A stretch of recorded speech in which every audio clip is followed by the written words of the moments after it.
Il est vrai que je suis quand même pas mal content, je suis en joie, je suis heureux de vous retrouver aujourd'hui pour cette nouvelle vidéo en rapport avec l'univers Pixar. Et même si je suis en joie de vous parler de cet univers que j'affectionne particulièrement, j'aimerais revenir sur une mauvaise nouvelle, puisque vous l'avez peut-être entendu, mais le film Alerte Rouge, donc de Domichi, qui a notamment réalisé le court-métrage Bao, pour lequel elle a eu l'Oscar du meilleur court-métrage d'animation en 2018, et bien ce film, Alerte Rouge, qui devait initialement sortir le 11 mars en France, au cinéma, ne sortira pas au cinéma. C'est très regrettable, et ça m'énerve un petit peu. Mais bien sûr, évidemment, il y a cette phase Covid, qu'on n'effacera peut-être jamais. Cependant, il faut se dire qu'en France, le dernier film Pixar, qui est sorti de manière totalement normale, entre guillemets, au cinéma, c'est tout simplement Toy Story 4, en 2019. Puisque oui, on a eu en avant, je crois en mars ou en avril 2020, mais juste après, il y a eu le Covid, confinement, etc. Ce qui fait qu'on ne pouvait plus aller au cinéma. Alors il est vrai que le film est ressorti par la suite au cinéma, et cependant une sortie, entre guillemets, normal, il n'y en a pas eu depuis Toy Story 4. Pourquoi? Parce que en avant, je viens de te l'expliquer, Soul a été reporté maintes et maintes fois pour être redirigé sur Disney+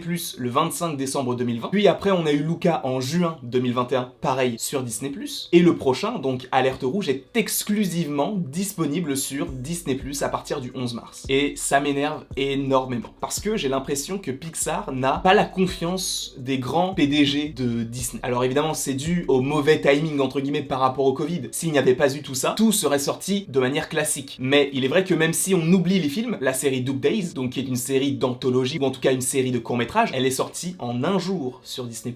Là où par exemple des programmes comme MODOK, qui pour le coup est sorti en un jour aux États-Unis, sortait un épisode par semaine le vendredi. Ça n'avait pas réellement de sens. Et Doug Days, on a tout eu d'un coup, si bien que 2 jours avant, il me semble, ils avaient sorti le premier trailer. Donc je ne sais pas réellement où se place la confiance qu'a Disney en Pixar, mais ça m'énerve un petit peu parce que Disney, oui, il y a beaucoup d'histoires originales, mais de temps en temps, il est vrai que ce sont des remakes, des remasters, etc. Là où Pixar se démène à chaque fois pour proposer des histoires uniques. Il est vrai que Raya, qui est un film Disney, est sorti sur Disney+. Peut-être que Strange World, qui est donc le prochain film d'animation Disney, si jamais il y a toujours ces problèmes de Covid, sortira supposément également sur Disney+, mais il y a des films qui ne peuvent pas sortir sur Disney+, en termes d'animation. Lightyear, donc Buzz l'éclair, qui devrait sortir je crois en juin 2022, ne peut pas sortir exclusivement sur Disney+. Ce n'est pas possible. Pourquoi? Parce que Lightyear, c'est un spin-off d'une saga, ou plutôt de la grande saga de Pixar, qui n'est autre que Toy Story. Ainsi, si tu proposes Lightyear exclusivement sur Disney+,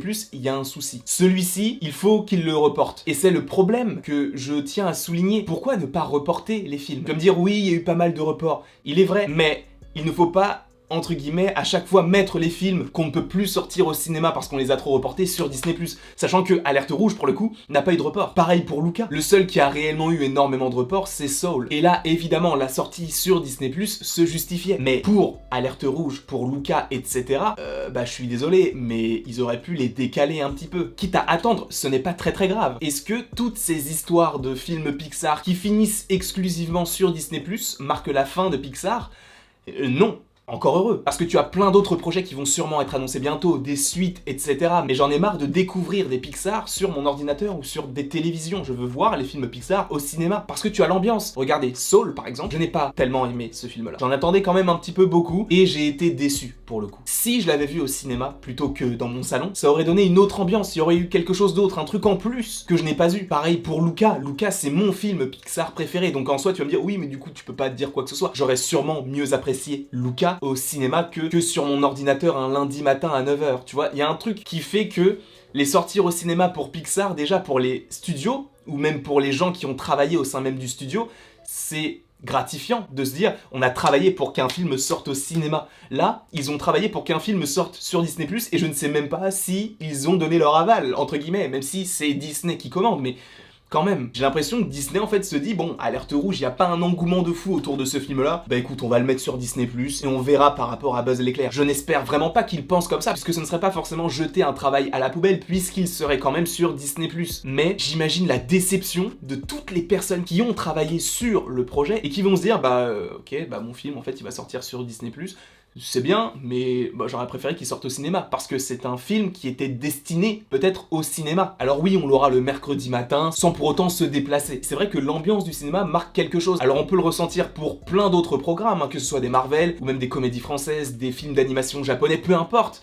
Il y a toute l'ambiance autour, et le fait de regarder même le film avec des personnes que tu ne connais pas, mais qui veulent voir le film parce qu'ils ont payé leur place. Je vais peut-être partir un petit peu loin, mais la salle de cinéma, c'est, entre guillemets, une sorte de moyen de transport vers le film. On est tous assis, et on attend tous la destination qui est donc le film. Et tu n'as pas forcément ce genre de sentiment quand tu regardes un film chez toi, tranquillement dans ton canapé. Je ne dis pas que ce n'est pas bien, au contraire, j'aime bien. C'est vrai que j'aime beaucoup le faire. Mais découvrir des films comme Luca, Alerte Rouge ou Soul, au cinéma, ça aurait été beaucoup plus intéressant selon moi. Encore une fois, ce n'est que subjectif, je ne te donne que mon opinion. Ce n'est pas parce que je le dis que c'est une vérité générale, pas du tout.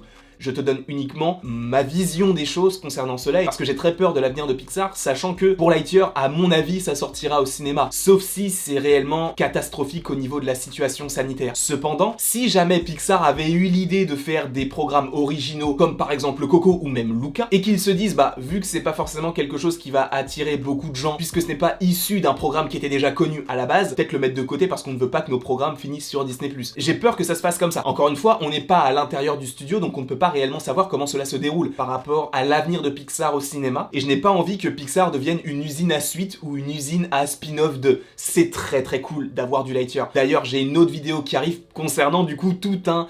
comment on peut dire ça, un univers cinématographique autour de Toy Story. Pixar, ce n'est pas que ça. C'est aussi des histoires qui fonctionnent toutes seules, sans avoir besoin de quoi que ce soit d'autre pour exister. Ça, c'est vrai que c'est ce qui fait l'âme de Pixar, d'avoir des grosses sagas, mais également d'avoir des stand-alone entre guillemets, donc des films qui peuvent marcher tout seuls, qui sont des pépites. Là-haut, Ratatouille, Wall-E, pour ne citer que. Ce n'est pas du tout une pétition, c'est pas du tout pour vous dire hey, il faut qu'on fasse un truc, c'est juste pour vous parler à cœur ouvert, dirons-nous, de la situation de Pixar, et j'ai pas envie en fait que tous les films finissent comme ça. Alors encore une fois, je n'ai pris que le cas Pixar, mais ce n'est pas que par rapport à Pixar. Encore une fois, Raya était sorti en premier access, il est vrai, mais il était sorti dans plusieurs pays. Nous, il n'était pas disponible en premier access, mais je crois qu'on avait dû attendre 1 ou 2 mois avant de l'avoir en France. Mais c'était sur Disney+, il n'est pas sorti en France au cinéma, donc ce n'est pas forcément propre à Pixar, mais c'est vrai que j'ai une petite crainte par rapport à l'avenir de Pixar au cinéma. Mais je pense, et j'en suis quasiment même sûr, qu'ils sont assez intelligents pour se dire ça c'est une bonne idée, ça c'en est pas une. C'est tout ce que j'avais à vous proposer comme